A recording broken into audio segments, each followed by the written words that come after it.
أنت المستعان وعليك البلاغ ولا حول ولا قوة إلا بالله العلي العظيم. اللهم يسر أمورنا وأمور المسلمين كلها. اللهم يا مفرج الهموم والغموم فرج همومنا وغمومنا فرجا عاجلا برحمتك يا أرحم الراحمين. اللهم ارزقنا رزقا واسعا حلالا طيبا مباركا لا تعذبنا عليه. اللهم بارك لنا في أولادنا ولا تضرهم ووفقنا وإياهم لطاعتك وارزقنا برهم. اللهم فقه أولادنا وذريتهم في الدين وعلمهم التأويل. ربنا هب لنا من الصالحين. ربنا هب لنا من لدنك ذرية طيبة إنك أنت الوهاب. ربنا هب لنا من أزواجنا وذرياتنا قرة أعين واجعلنا للمتقين إماما. ربنا اغفر لنا ولوالدينا وارحمهما كما ربيانا صغارا. ربنا اغفر لنا ولوالدينا وارحمهما كما ربيانا صغارا. ربنا اغفر لنا ولوالدينا وارحمهم كما ربونا صغارا. ربنا آتنا في الدنيا حسنة وفي الآخرة حسنة وقنا عذاب النار. وصلى الله على سيدنا محمد وعلى آله وصحبه أجمعين. سبحان ربك رب العزة عما يصفون وسلام على المرسلين والحمد لله رب العالمين.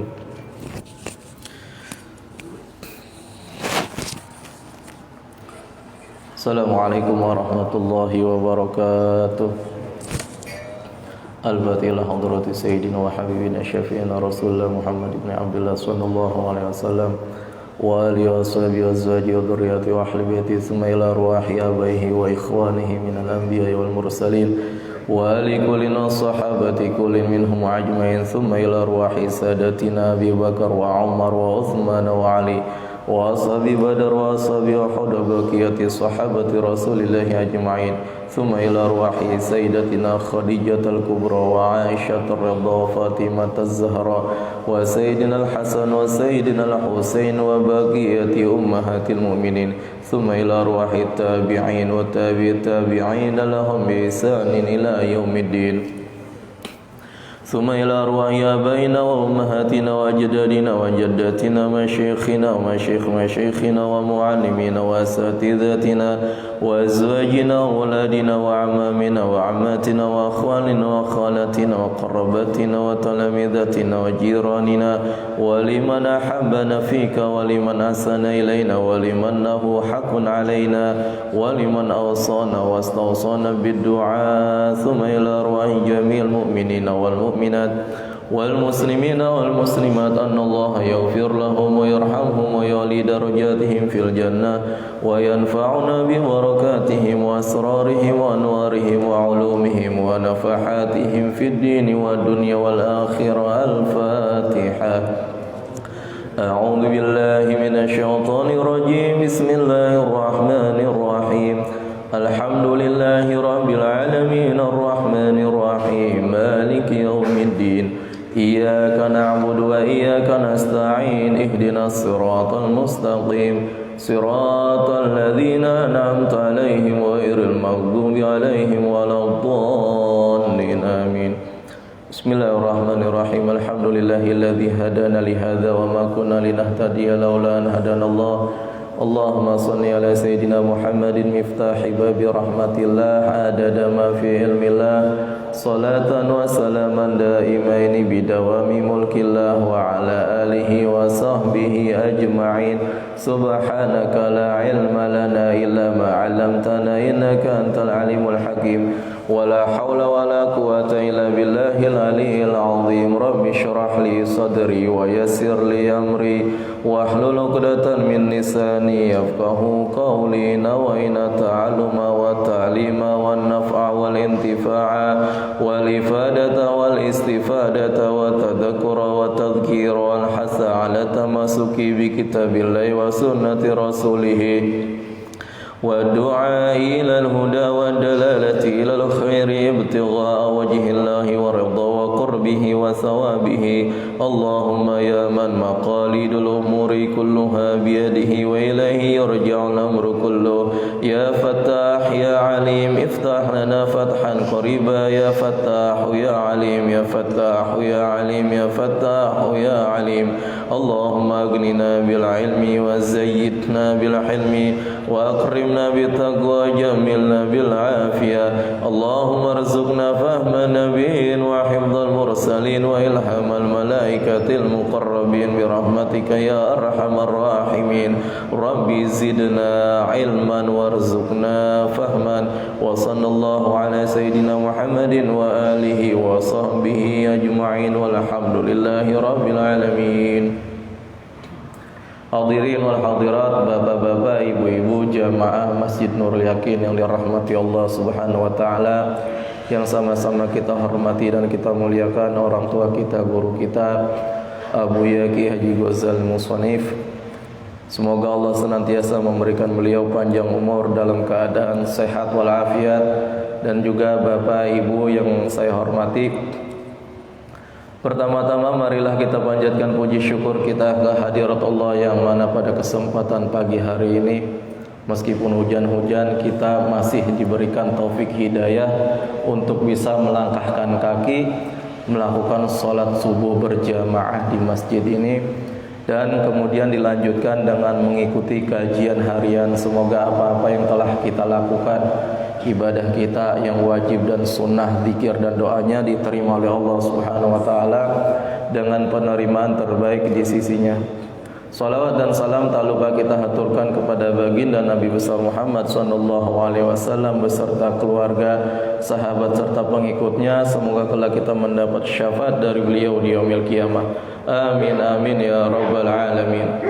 Hadirin wal hadirat, melanjutkan atau menyambung kajian kita masih berkaitan dengan iman kepada apa-apa yang diinformasikan oleh Rasulullah. Kemarin sudah dijelaskan tentang informasi yang selanjutnya, yaitu percaya dengan yang namanya fitnah kubur. Sebagian ulama mengatakan yang dimaksud dengan fitnah kubur itu adalah pertanyaan malaikat munkar dan nakir. Itu yang disebut dengan fitnah kubur. Nah, sebelum saya lanjutkan, kemarin ada jamaah yang bertanya, yaitu Ustadz Elki.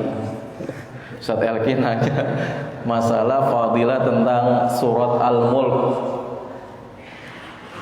Untuk matan hadisnya saya belum ketemu tuh yang menjelaskan tentang nanti akan menghibur, katanya kalau membaca surat Al-Mulk faedahnya akan menghibur si almarhum di dalam kubur. Untuk matan hadisnya itu bagaimana, siapa yang riwayatkan, saya belum ketemu tuh hadisnya.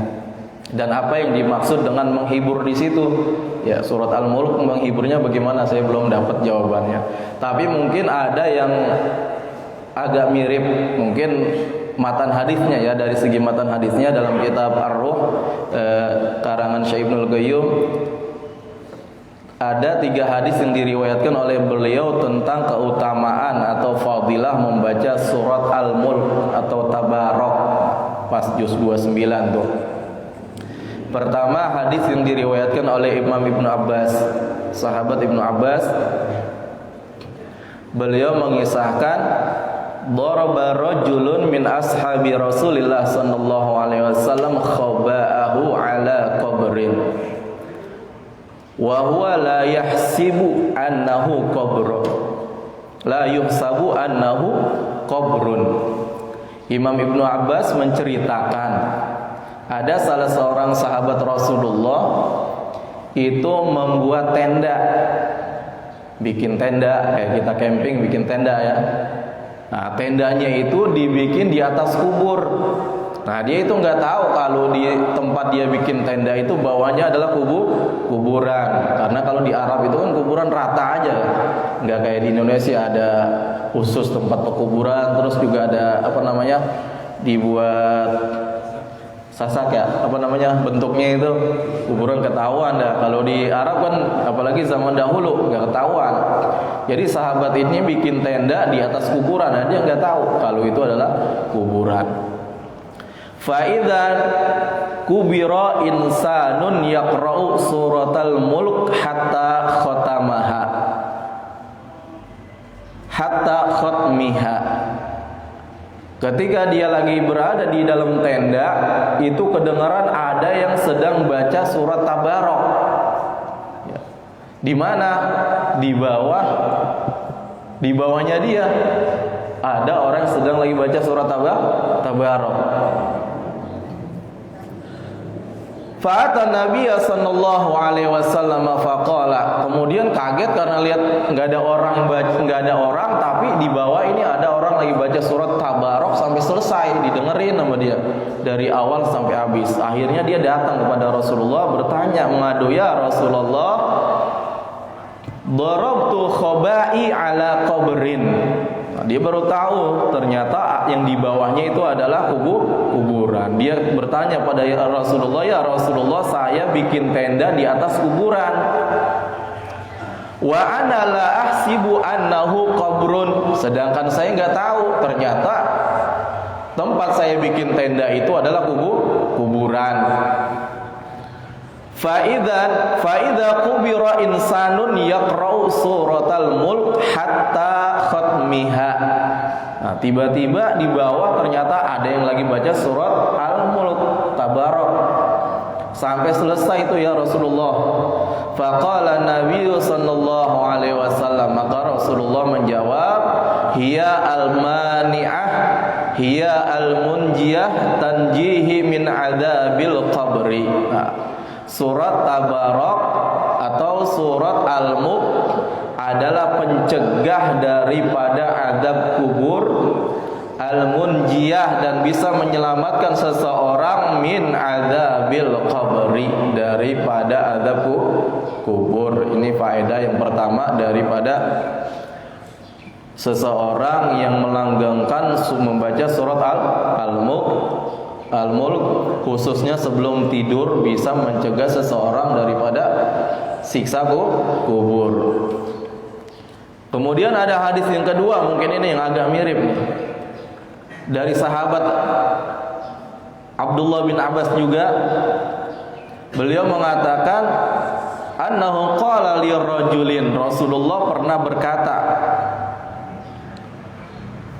Sayyidina Abdullah bin Abbas pernah berkata kepada seseorang, ala uthifuka bihaditsin tafrahu bihi. Ya, mungkin ini kalimatnya agak mirip dikit dengan pertanyaan. Maukah engkau aku hadiahkan dengan sesuatu yang bisa membuat engkau bahagia atau gembira?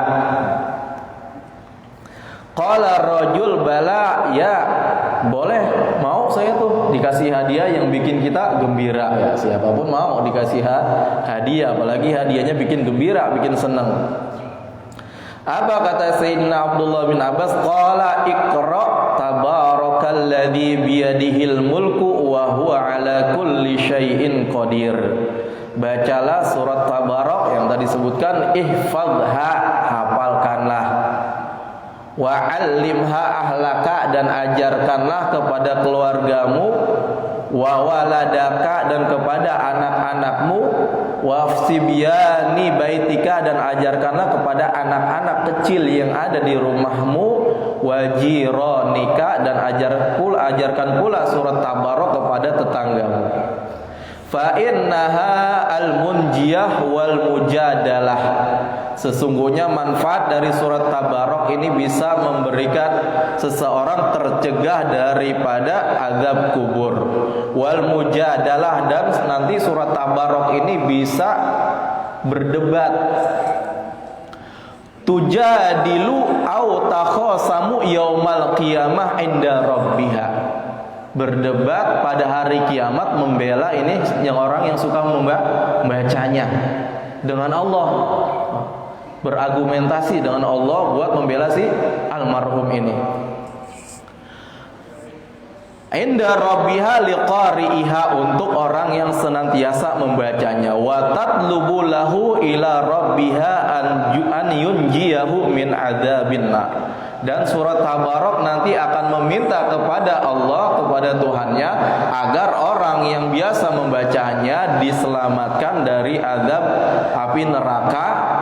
Idza kanat fi jawfihi, ya, ketika dia bacanya di tengah malam tuh, biasanya sebelum tidur. Wa yunjillaha biha sahibaha min adzabil qabri, dan surat Tabarok juga minta supaya orang yang biasa membacanya diselamatkan daripada azab kubur. Ya, itu adalah ya mungkin agak mirip. Mungkin yang dimaksud menghibur sesuatu yang menggembirakan. Apa yang menggembirakannya itu? Ya bisa tercegah daripada siksa api neraka atau azab kubur. Itu hadis yang kedua. Hadis yang ketiga, qala Abu Umar bin Abdul Bar wa sahha an Rasulillah sallallahu alaihi wasallam annahu qala surata salasin ayatan syufi'at fi sahibiha. Sesungguhnya surat yang ada 30 ayat. Nah, yang dimaksud dengan 30 ayat ini surat Tabarok. Syufi'at nanti syafaat, nanti kelak akan memberikan syafaat fi sahibiha kepada orang yang biasa membacanya, hatta ghafara lahu, sampai ia diampuni. Nah, itu adalah faedah atau manfaat daripada mengamalkan surat Tabarok, bisa mencegah seseorang yang biasa membacanya daripada siksa kubur dan azab api neraka. Nah, mungkin bapak-bapak yang sudah mengamalkan terus dilanjutkan. Kadang-kadang kalau lagi malas ya diingat aja di sini bahwasanya faedahnya sangat besar membaca dan mengamalkan surat Tabarok. Nah, kemudian kita lanjutkan. Qala radhiyallahu ta'ala anhu ila an qala qauluhu wa an yu'mina bina'imil qabri li ahli ta'ah wa bi'adzabihi li ahli al-ma'siyah. Kemudian informasi selanjutnya yang datang dari Rasulullah adalah wajibnya kita beriman bina'imil qabri, dengan nikmat kubur. Buat siapa nikmat kubur ini? Li ahli ta'ah, untuk orang yang biasa melakukan ketaatan, untuk orang-orang yang taat kepada Allah, untuk orang yang senantiasa meninggalkan larangan Allah. Nanti di kubur itu mendapat nikmat kubur, dan wajib kita percaya. Wa bi'adzabihi li ahlil maksiyah, dan begitu juga kita juga wajib percaya dengan informasi dari Rasulullah apa? Dengan adanya azab kubur. Buat siapa? Li ahlil maksiyah, buat orang-orang yang suka atau yang biasa berbuat maksiat, atau orang-orang yang senantiasa meninggalkan kewajiban dari Allah dan menjalankan semua apa yang dilarang oleh Allah. Wa mimma yajibu al-imanu bihi na'imul qabri wa adzabihi fahuma haqqun. Dan dari antara perkara yang wajib diimani oleh orang-orang yang beriman, orang Islam, apa? Adanya azab kubur, adanya nikmat kubur, dan adanya siksa kubur. Fahuma haqqun, kedua hal tersebut adalah benar adanya dan pasti akan dirasakan oleh orang yang masuk ke dalam kuburan. Inda jami'i ahli sunnah, sebagaimana kesepakatan atau ittifaq dari golongan ahlu sunnah. Nah, berarti ada tuh sebagian kelompok atau golongan yang tidak percaya dengan adanya azab kubur. Qala subhanahu wa ta'ala fi haqqi su'ada. Allah subhanahu wa ta'ala berfirman menjelaskan tentang orang-orang yang berbahagia di alam kubur. Dalam surat Ali Imran ayat 169 Allah berfirman, a'udzu billahi minasyaitonir rajim. Wala tahsabanna alladzina qutilu fi sabilillahi amwata. Dan tidaklah sekali-kali, dan janganlah sekali-kali kamu menyangka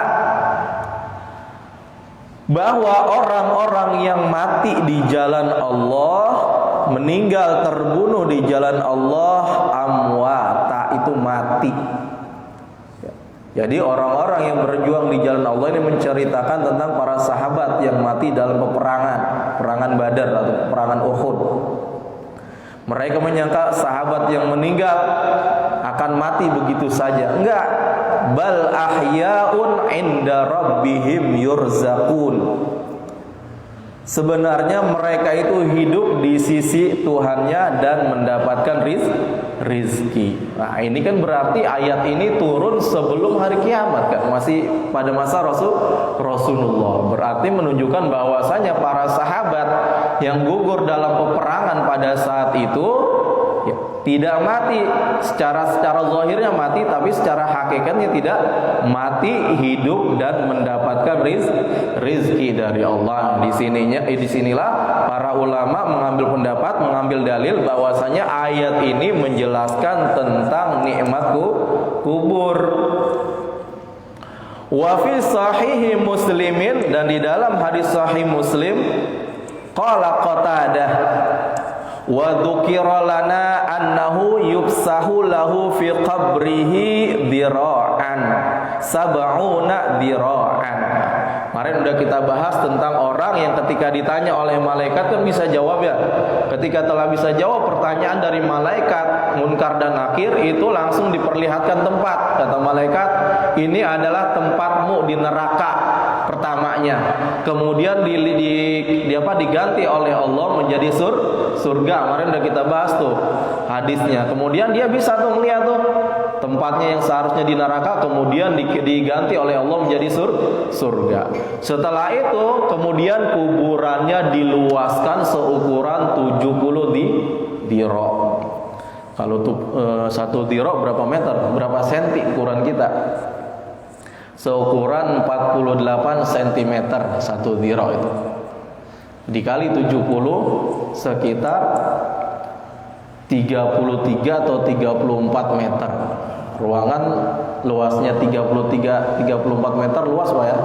Nah itu, jadi diluaskan untuk kuburan seukuran 70 diro. Kalau udah bisa jawab pertanyaannya malaikat Munkar dan Nakir, itu syaratnya.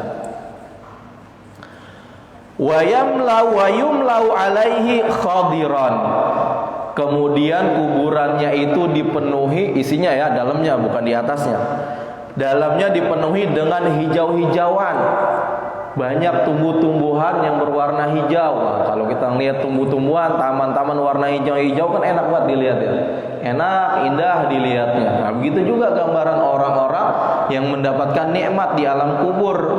Setelah bisa jawab pertanyaan, kuburannya diluasin 70 dhira dan diisi dengan hijau-hijauan.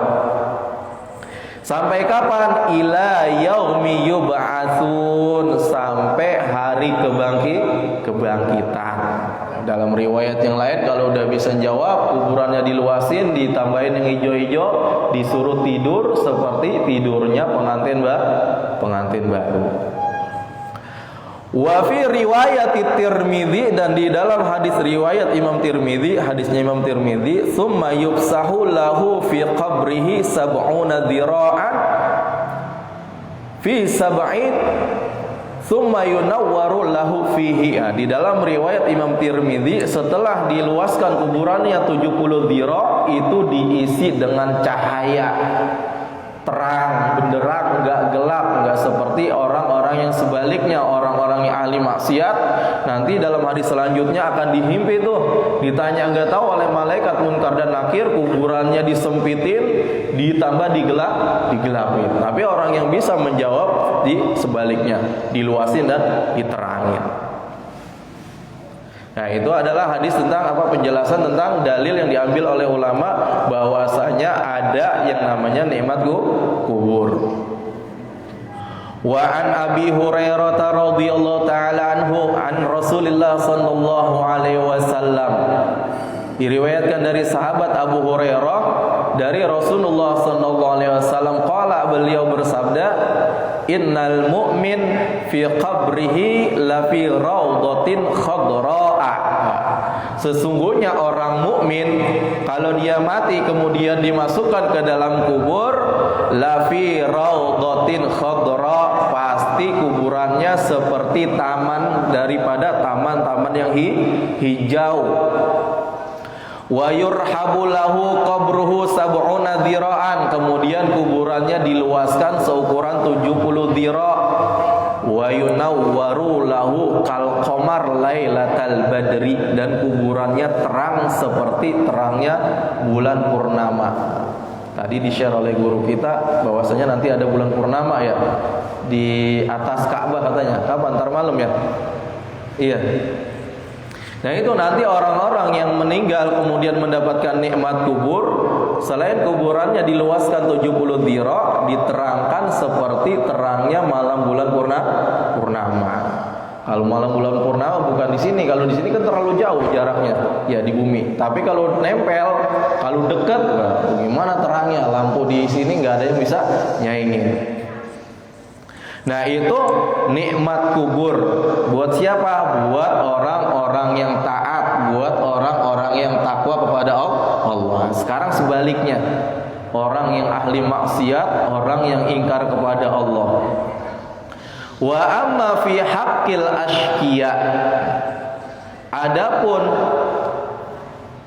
pada orang-orang yang celaka, faqala ta'ala, Allah subhanahu wa ta'ala berfirman dalam surat Ghafir ayat 46, an-naru yu'raduna 'alaiha guduwan wa asyiya. An-nar, api, yu'raduna, dihadapkan, 'alaiha, atas mereka. Nah, ini menceritakan tentang kaumnya Fir'aun beserta kaumnya nih. Bahwasanya di alam kubur ini Fir'aun itu setiap pagi dan sore dihadapkan dengan yang namanya api, siksaan. Wa yauma taqumu sa'atu, dan juga kelak pada hari telah didirikannya hari kiamat. Adkhilu, Allah memerintahkan kepada malaikat, adkhilu, masukkanlah mereka tuh kaumnya Fir'aun bersama kaumnya ala Fir'aun asyaddal azab, kepada azab yang sangat pedih. Ini adalah ayat tentang azab kubur. Nah, di sini juga ulama mengambil dalil dari ayat ini. Nah, bisa kita perhatikan ayatnya. Saya ulang, an-naru yu'raduna 'alaiha guduwan wa asyiya. Api di sini bukan neraka ya, api akan dihadapkan kepada mereka keluarganya Fir'aun setiap pagi dan sore. Ini potongan ayat ini menjelaskan tentang siksa kubur, bukan siksa neraka. Mana buktinya? Kalimatnya ada guduwan wa asyian, adanya pagi dan sore. Kalau udah hari kiamat itu enggak ada pagi dan sore. Ya. Makanya ulama menjelaskan ayat tersebut adalah ayat tentang azab kubur yang diperuntukkan untuk siapa? Untuk Fir'aun dan keluarganya dan para pengikutnya. Setiap kapan? Setiap pagi dan sore. Wa yauma taqumus saa'ah. Nah, ini baru. Wa yauma taqumus saa'ah, dan pada hari didirikannya kiamat, adkhilu, Allah memerintahkan kepada malaikat untuk memasukkan Fir'aun beserta keluarganya pada azab yang sangat pedih. Wa'lam annal azaba waqi'un 'alar ruhi wal jasadi, dan ketahuilah sesungguhnya azab, siksaan, waqi'un, itu terjadi, 'alar ruh wal jasad, dirasakan oleh ruh dan jasad, jami'an, secara berbarengan, bittifaqi ahlil haq, berdasarkan kesepakatan ulama-ulama ahlul haq. Kenapa di sini dijelaskan bahwasanya kelak baik itu di kubur atau di neraka yang merasakan siksa itu adalah ruh dan jasad? Karena ada sebagian golongan yang tidak percaya tuh jasad akan dikembalikan, akan dibangkitkan lagi pada hari kiamat. Kalau orang-orang falsafah mengatakan yang hanya merasakan siksaan itu hanya ruh, jasad enggak. Jasad hanya sampai kuburan dan mereka tidak percaya dengan siksa kubur. Kemudian nanti yang dibangkitkan hanya ruhnya saja, jasadnya enggak. Nah ini pendapat gini, pendapat yang batil. Yang benar adalah bahwasanya kelak di akhirat, di alam kubur, jasad dan ruh kita akan merasakan yang namanya nikmat kubur. Begitu juga bagi yang maksiat akan yang merasakan adab kubur. Apa yang merasakan? Jasad dan ruh. Seperti di dunia, Pak. Di dunia ini yang merasakan sakit sebenarnya ruh kita, bukan jasad. Ya, karena kenapa? Karena jasad ini kalau nggak ada ruhnya kan nggak bisa merasakan apa-apa. Tangan kita kebakar, panas, itu dari ruh.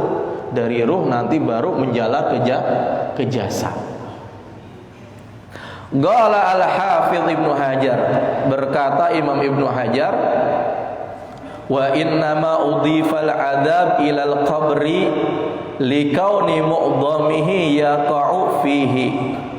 Imam Ibnu Hajar berpendapat, berkomentar tentang azab kubur. Kenapa kok diistilahkan azab kubur? Kemarin sudah dijelaskan sebenarnya, tapi nggak apa-apa, kita baca lagi. Kenapa kok diistilahkan azab kubur atau siksa kubur? Kenapa enggak yang lain? Padahal kan enggak semua orang mati dikuburin ya. Ada sebagian orang yang non muslim matinya dibakar, dikremasi. Ada yang kemarin matinya meninggal kecelakaan ya, entah itu tenggelam, terbakar, itu kan enggak dikuburin. Bagaimana kalau orang-orang yang ahli maksiat, apakah tetap dapat azab kubur padahal mereka enggak dikuburin ya? Nah ini jawabannya. Kenapa kok istilahnya azab kubur? Padahal setiap orang enggak semuanya dikubur kalau mati. Likauni mu'dhamihi yaqa'u fihi, karena sebagian besar siksa diterima di kuburan. Jadi sebagian besar umat manusia itu kalau dikuburin dia diazab. Nauzubillah, semoga kita tidak termasuk ke dalam golongan ini, karena dikatakan paling besar, paling banyak umat dikuburin itu mendapatkan azab. Istilahnya apa ya? Mayoritas memang. Mayoritas umat yang dikuburin mendapatkan azab. Walikaunil ghalib 'alal mauta an yukbiru. Dan kenapa dikatakan azab kubur? Alasan kedua, karena pada umumnya orang kalau mati dikuburin. Nah, sebagian umat juga banyak ya yang mati dikuburin ya, seperti umat Nasrani dimasukkan peti kemudian dikuburin juga. Wa illa fal kafir wa man sya'allah. Nah, kecuali orang kafir dan orang-orang yang dikehendaki oleh Allah, tu'dzibahu minal usah yu'adzabu ba'da mautihi walau lam yudfan. Kalau ada orang yang meninggal kemudian tidak dikuburin atau kecelakaan, kebakar atau tenggelam di lautan, kalau dia orang kafir atau orang yang ahli maksiat akan diazab oleh Allah setelah dia mati. Walau lam yudfan, meskipun tidak dikuburin. Jadi orang yang meninggal bagaimanapun caranya tidak dikuburin, ketika pas ruhnya udah dicabut oleh Allah, kalau dia ahli maksiat atau dia orang non muslim, maka langsung diazab. Walakin dzalika mahjubun 'anil khalqi, akan tetapi azab tersebut tercegah daripada pandangan manusia dan dirasakan oleh manusia. Kecuali illa man sya'allah, kecuali orang-orang yang dikehendaki Allah bisa menyaksikan. Sebagaimana kita pernah baca hadis tentang Rasulullah lewat di kuburan kemudian mendengar ada orang yang sedang diazab. Dua kuburan, yang satu diazab karena namimah, sering adu domba. Yang satu lagi diazab karena kencingnya nggak beres, ceboknya. Ya, jadi kalau kencingnya nggak beres, berarti nanti efeknya kepada sholatnya. Kencingnya nggak istibro ya, istibro. Kemudian masih ada di batangnya sisa-sisa, jatuh ke celana atau pakaian dalam kita. Kita sholat setiap saat seperti itu. Akhirnya sholatnya tidak sah. Itu. Ada lagi dalam sebuah riwayat Rasulullah ketika lewat di perkebunan Bani Najjar, ada di situ kuburan orang-orang jahiliyah zaman dulu. Ketika Rasulullah masuk itu dengar teriakan yang sangat dahsyat sampai Rasulullah itu agak ketakutan. Ternyata itu adalah pemuda daripada Bani Najjar yang meninggal dalam keadaan jahiliyah. Itu adalah sebagian orang yang diperlihatkan. Nah, untung alhamdulillah kita enggak, Pak. Karena mungkin kalau kita diperlihatkan, nggak tahu kita bisa berani keluar rumah atau enggak ya. Ya itu. Kemudian wa an yu'mina bil ba'tsi ba'dal maut. Kemudian informasi selanjutnya dari Rasulullah bahwasanya kita wajib beriman kepada hari kebangkitan setelah mati, wa bihasyril ajsad wal arwah ilallah, dan dengan dibangkitkannya jasad dan ruh-ruh kepada Allah. Nah, ini kita ahlu sunnah wal jamaah wajib meyakini bahwasanya kelak di hari kebangkitan yang dibangkitkan itu enggak cuma ruh doang, tapi jasadnya juga ngikut. Jasad dibangkitkan, kemudian ruhnya juga dibangkitkan, ditiupkan lagi itu ruh kepada jasadnya. Karena yang tadi saya jelaskan bahwasanya ada sebagian golongan yang enggak percaya tuh bahwasanya jasad itu akan dibangkitkan enggak. Setelah dikuburin ya udah jasad sampai situ aja. Nanti di akhirat yang dibangkitkan hanya ruh saja. Nah, untuk penjelasan ini lebih lanjutnya insyaallah kita akan lanjutkan di minggu depan. Wallahu taala alam bisawab. Di sini para jamaah Bapak ada yang tanyakan saya persilahkan. Jika saya bisa insyaallah saya jawab. Jika belum insyaallah di pertemuan selanjutnya.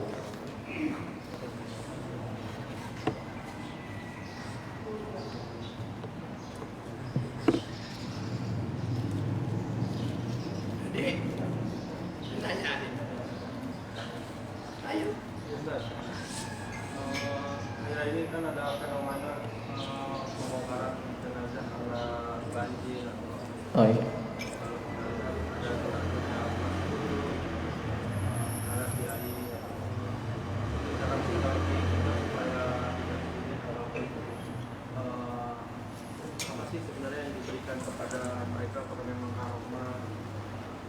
Apa tadi? Ulang lagi? Kurang jelas. Heeh. Di dalam kubur itu masih utuh. Heeh. Terus? Itu apakah sebuah karomah? Memang Allah menjaga jasadnya. Kalau dibikin secara rasional kan iya. Jasad secara 3 tahun itu. Iya. Iya. Terus pertanyaannya, apakah benar seperti itu? Sebagai orang awam gitu. Iya. Bahwa itu memang sebuah fenomena. Iya. Supaya tidak ke arah syirik.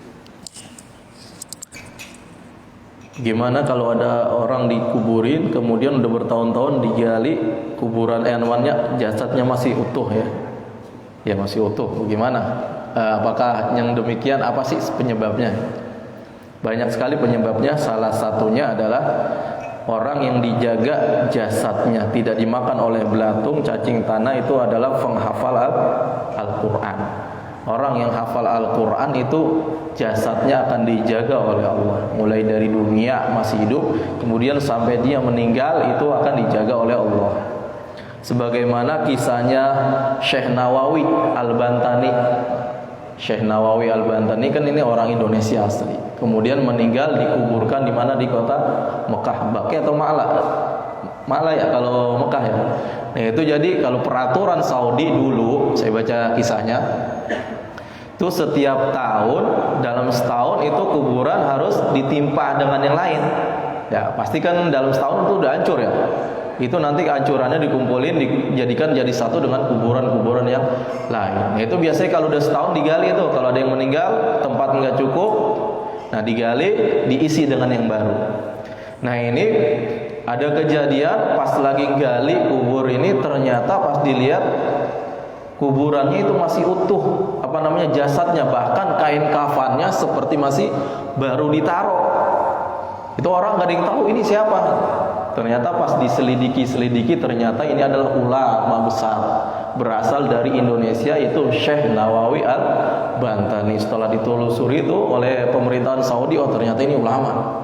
Kalau gitu gimana? Ya udah nggak usah dipindahin, biarin di situ, tandain kuburan. Jadi memang ada bagi orang-orang yang diberikan kelebihan oleh Allah, ya bisa dikatakan kalau karomah kan wali masih hidup ya, dijaga jasadnya daripada dimakan oleh belatung. Tadi salah satunya para penghafal Al-Quran. Bahkan gak cuma orangnya doang, orang tuanya juga akan dijaga tuh jasadnya daripada dimakan belatung, cacing-cacing tanah. Memang ada seperti itu. Ada lagi?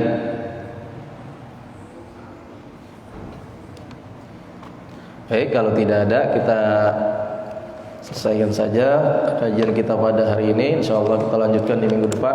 Semoga pengetahuan tambahan kita tentang siksa kubur atau nikmat kubur menjadi motivasi kita untuk senantiasa menjadi yang lebih baik dalam meningkatkan keimanan kita, ketakwaan kita, dan semoga rasa takut kita jadi ada lagi. Ya, bahwasanya nanti orang kalau udah dimasukin ke kubur bukannya selesai gitu aja. Kalau udah mati ya sebagaimana anggapan sebagian kelompok, kalau udah mati udah selesai. Enggak, kalau kita manusia enggak. Masih ada kehidupan kedua, yaitu alam kubur, sampai nanti dibangkitkan. Semoga menjadi tambah takwa kepada Allah, tambah takut, tapi juga dibarengi dengan rasa roja, pengharapan kepada Allah Subhanahu wa taala. Bismillahirrahmanirrahim. Rabbana anfa'na bima 'allamtana, rabbi 'allimna alladhi yanfa'una, rabbi faqihna wa faqih lana wa qarabatin lana fi dinina ma ahlil qutri unsa wa dzakar.